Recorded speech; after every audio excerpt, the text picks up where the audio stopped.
Good morning, students. From today onwards, we are going to study the biochemistry. This is also a very important field of study with respect to the development of your basic knowledge and to complete your syllabus, different syllabus of for the competitive exams like NET, GATE, like different exams of GNU, like different exams of different universities, examinations and all that. So biochemistry is a very important and basic subjects which we are going to discuss in our subsequent classes. And we are going to discuss the major parts of the biochemistry. But as a starting point of this particular course, we start with the history of biochemistry. Because before going to the advanced study of a particular subject, we need to know its basic history and developmental pattern. So let's begin our today's discussion. Biochemistry. We all know that our body requires some of the basic molecules for its function. From our basic biology subjects or study, we are already well acquainted with the idea of these molecules like carbohydrate, lipids, proteins. These molecules we actually consume in our daily life as food. Carbohydrate is basically composed of sugar moieties, and as a human, our main consumption is based on starch.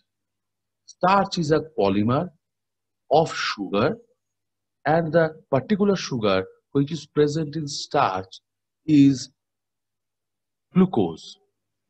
Also, the grazing animals also uh, have their food source as the raw leaves and the vegetables and the plants. So they are actually consuming cellulose as their main food source. We also consume lipid in form of fat or oils. Our cell also able to synthesize lipids, and lipid is an most important constituents of our cells in form of membrane. Also, they have other functions. So, the fats and oils can come from animals, which is a saturated fat, or it can come from plants also in form of unsaturated fats. Proteins. Proteins are basically the structural molecules as well as the functional molecules of cell. Proteins are actually needed for the formation of muscles. Proteins are also required for the formation of enzymes, which is the functional part. So proteins are basically made up of amino acids. We will study each and every of these molecules, which we also known as the macromolecules. Now, if we go, so all these protein, lipids, and carbohydrate deals with the energy part. If we look at the genetic part of our body, that means the chromosome or DNA, that deals with the nucleic acids. Nucleic acid can be divided into further two groups, RNA and DNA. It is made up of nucleotides, which contain nucleoside bases and pentose sugars. So these all came to our knowledge because of the development of biochemistry subject. So biochemistry is basically the study of chemical composition of living matter and the biochemical process that governs life activities throughout growth and maintenance. From the day of the formation of fusion of two cells, the biochemistry begins within a life. and after birth, or after the formation of a living organism, after his birth, after his growth, after his development, and throughout the life process that actually deals with the different biochemical reactions. So, unlike other fields, it focuses on the processes that other molecular level by studying how the structure of a molecule relates to its function. Each and every molecule have its own structure, but how that structure is actually matters, and how the structure governs its function, that study is basically based on this field of biochemistry. As a result, it allows prediction on how molecules will act. Each and every molecule have its own way of action, its own way of action mechanism. That action mechanism, that process of action, that is basically the study which biochemistry deals with. So the emergence of biochemistry is as a discipline is arguable. Yes, it's arguable, and it's unclear even at present. So what is the basic point of this biochemistry? Where from it begin? That is very much controversial. But this process, this subject is actually deals with the molecules or the macromolecules, which is actually the basic part of the structure and composition of the cells, and also its different life processes. So that is why this subject is very much important, and also this is one of the basic subject or mother subject from which other subjects emerges, like microbiology, like genetics, like biotechnology, like molecular biology. All these subject is actually a product of this biochemistry. That is why biochemistry have immense importance, and it is very need of a basic biologist to know this particular subject. So to know a particular subject, we have to visit his historical point of view, where from the study of biochemistry begins. So the first cell are thought to have arisen from aggregation of molecule that were more stable and therefore persist longer. So there are several theories which suggest that RNA may have arisen before cells and subsequently become packed within a membrane, which we call the RNA world. That is some a point of controversial term, whether RNA emerges first or DNA. That we don't know till now. But what we know is that bacteria were the only life form on Earth for about 1 billion years. They are the first organism which are able to utilize methane. Then come the anaerobic photosynthesizers who are able to synthesize their own food by the process of photosynthesis. These are the anaerobic photosynthesizer, and eventually oxygen forming photosynthesizer. So this is the process of evolution. So oxygen level risen about 2.5 billion years ago, which is thought to have been created by photosynthesis by cyanobacteria living in the sea. That is why we all know that the first life form arises in the sea only. The oxygen-rich ozone layer also established, shielding the Earth's surface from the harmful solar radiation. These are the subsequent processes. These are the subsequent processes for the development of life in the Earth. So this further provides our planet for appearance of the an inhibition by other organisms, including us. So we are the organism which is actually inhibiting this planet quite later in its evolutionary process. So it actually starts with the bacteria, and then at least, at last, our own species, that is Homo sapiens, arose in the eastern Africa somewhere between 1,90,000 years ago. So fast venturing beyond Africa about 70,000 years ago. So the fossil record of the eukaryotic goes back only 2.7 billion years. So, and that is also found in the biomarkers of the ancient oils. And that is the species of eukaryotic organism. That is only 2.7 billion years old. Bacteria comes much earlier than that. So eukaryotes different them with a family of fatty acid known as sterols. So sterol development is a very important process. Sterols differentiate us from the bacteria, and which is very important macromolecule, and we will learn it in our subsequent classes. So in mid-1990s, a group of geologists drilled 700 meters down the ancient shales of northwest Australia to formation that have been dated with uranium and lead radiometric dating to 2.7 billion years old. This is the picture of that. Inside that, geologists found microscopic traces of oil that contains sterol. That is the ancient marker of eukaryotic life.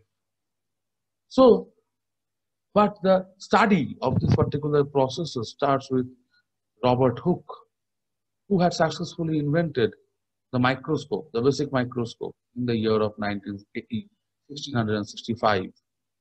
And because of his study, the pupils are able to have a closer look of cell. So he has written his description of the cells, and it was published in Micrographica. And Hooke gave no indication of the nucleus and other organelles found in the most living cells. So whatever Hooke was observed, with his handmade or self-prepared microscope, was a dead cell. That is why he only have an idea of its outer structure, not the idea of the internal organelles. In 1674, Antony van Leeuwenhoek witnessed a live cell, that is plant, under a microscope, which is a very important study in aspects of the field of overall biology. In 1775, Antony Lavoisier first proposed a mechanism for photosynthesis. He proposes that plants are able to take carbon dioxide and release oxygen. Lavoisier was also the first to investigate cell respiration in animals. I think you will have already learned the Lavoisier experiments in your school level classes. So you will have idea that what are the experiments are. And in 1780s, Antony Lavoisier proposed that the combustion of candle is similar to the respiration of the animals, as both need oxygen. We all know that when we combust oxygen, oxygen is actually added with the carbon to form carbon dioxide. So this is the basic mechanism of the respiration also. But we call this process that is a combustion. For the first time, a physiological process was explained with a reference to the non-living mechanism. This is the first time. A non-living mechanism, the lighting of a candle is a non-living mechanism. But the process of respiration is very much similar. The process of combustion is very much similar with the process of respiration, as both require oxygen and both emits carbon dioxide. So until early 1800s, vitalism was a common belief. What is vitalism? The compound found in living organisms can only be produced by living organisms and could not be produced in the laboratory. That is the theory of vitalism. But scientists works to nullify this theory. And they are able to do that. Friedrich Fuller disproved this belief of vitalism in 1828 by synthesizing urea. This is a very, very important reaction or very important study. An organic molecule and a waste product of animal metabolism from ammonium cyanate, an inorganic molecule obtained from mineral. That is the non-living sources. So ammonium cyanate is an inorganic molecule as a non-living molecule. But urea is a metabolic product of the organisms, of human also.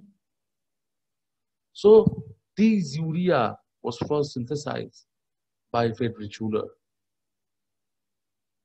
So with this particular establishment, they are able to disprove the vitalism theory. So many science historians believe that in vitro synthesis of urea by Fuller as a starting point of biochemistry. This is the starting point by which a human being is able to produce an organic molecule, a huge theory. In 1836, cell theory was proposed by Swan. He proposed that the process of fermentation is solely limited to living yeast cells. Leiberg did not agree to this, and instead he proposed that another alternative theory of fermentation. So after that, after this study of 1828, 1836, we got the cell theory. So this is the beauty of this study, those studies. One study leads to the development of another.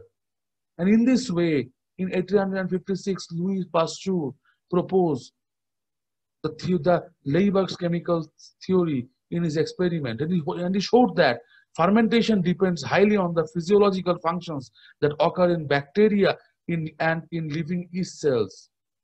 This work on Pasteur in 1856 received general recognition. He was the first who actually not propose anything, but he supports the Leiberg's theory of alternative fermentation by his experiments. In 1860, the view of on the chemistry of life highly different from the chemistry of the non-living things.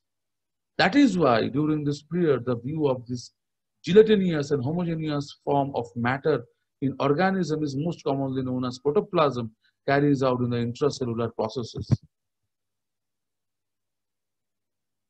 The inorganic chemistry of the non-living organism actually very much different from the living one.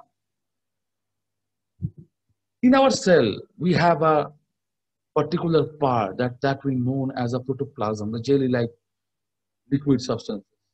And this particular substance is basically the place where all other reactions takes place. These include respiration, biosynthesis of molecules, and the breakdown of matter. In 1869, Friedrich Miescher first identified what he called nuclein inside the nuclei of the human red blood cell. If you observe if you see the human red blood cell, the human red blood cells is mainly composed of a large nucleus. It may be lobe, it may not be lobe, but it is composed of a large nucleus. That is why it is very easy to observe the nucleus within the red blood cell, sorry, within the white blood cells. And that is why the first nucleus was observed, or the nuclear material was observed within the white blood cells only. However, many consider Edward Buckner's first demonstration of the alcoholic fermentation in 1893 in a cell-free yeast extract as a starting point for the birth of biochemistry. Edward Buckner was the first scientist who was able to replicate the fermentation process without cell. Without cell. He just take the extract of the cell and complete the fermentation process without the presence of any living organism. So this was another blow to the vitalistic thinking that Presence of living yeast cell was not needed for the fermentation. We can easily conduct the fermentation process in absence of a particular living organism also. So in 1919, Phobos Levin, a Russian physician and chemist, first discovered the order of the three major components of a single nucleotide. What is the order of the nucleotide? That we all know. That is a phosphate, pentose sugar, and the nitrogenous base. Phosphate, pentose sugar, and the nitrogenous base. This phosphate plus pentose sugar plus nitrogenous base actually form nucleotide. So he was also first to discover the carbohydrate component of the RNA. It is very, very important in respect of the study of biochemistry. We all know it is very easy for us to remember that DNA have deoxyribose sugar and RNA have ribose sugar only. But he was the first person who actually discovered that. And before that, before him, we don't know that. This is the beauty. That is why we need to know this developmental part of the biochemistry or the history of biochemistry. And carbohydrate component of DNA is a deoxyribose. So years later, Levin finally identified how DNA and RNA molecules are put together. Then comes a very important discovery. It's a very big step in case of the biochemistry study. In 1937, Hans Krebs discovered the process of citric acid cycle, also known as Krebs cycle on his name, which is a series of chemical reaction and which is a very important part of the cell respiration process. And we are going to study all these chemical reactions in our subsequent classes. Here, glucose and oxygen get converted into water and carbon dioxide and energy. The advancement in the field of molecular biology, a field of biology that focuses on the physiological organization of living organisms in a molecular level, indeed a great help in the progress of biochemistry. So this is a very, very important reaction. This is a very, very important mechanism or pathway which has been discovered by Hans Krebs. So after that, in 1944, Oswald Overy first suggested that the genetic material of the cell was possibly the DNA. DNA was the genetic material that was proposed by the Oswald Overy. In 1950, Erwin Chargaff, we are going to learn the Chargaff rule later in our classes. So Erwin Chargaff noted that the nucleotide composition of DNA differs from among species and do not repeat in the same order, reached to major conclusion. Chargaff concluded that almost all DNA, no matter what organism or tissue type it comes from, still maintains certain properties even as its composition varies. He also postulates Chargaff rule, which says amount of cytosine is equal to the amount of guanine, and amount of thymine is equal to the amount of DNA, amount of adenine. That actually makes the logic of AT and GC base pairs in the DNA structure. In short, total amount of pyrimidine is equal to the total amount of purine. And that is the basis of the study of Watson and Crick and their discovery and to solve the structure of DNA in 1953. After that, the DNA replication process was suggested. And in 1958, Frederick Sanger discovered the first and the complete protein structure. And we all know the name of the protein, that is the insulin. And he got Nobel Prize for this study, for this discovery. In 1961, after discovery of the genetic material, the next achieved milestone was the cracking of genetic code. In the year of 1953, after that we all know the DNA structure, but the genetic code was first break in the year of 1961. What is the genetic code? That is a triplet DNA bases. That is the triplet structure of the DNA that encodes for a particular amino acid. In 1977, 16 years after the discovery of the triplets of DNA, Sanger has successfully sequenced the genome of bacteriophage, which contain more than 5,000 nucleotides. For this study also, not long after he was able to sequence DNA of human mitochondrial genome, which consists more than 16,000 nucleotides, and his process of DNA sequencing was still used by the scientists. In the present time, biochemistry actually promises to world to science and development of new path-breaking research, and coming times it would surely prove these promises to be fulfilled. Now, the biochemistry is actually attached to the other development of the biophysical studies. Other than the help of these recent development in the field of biophysics, in the field of molecular biology, in the field of recombinant DNA technology, it is not possible to study the exact biochemical reactions or the process of the particular pathway.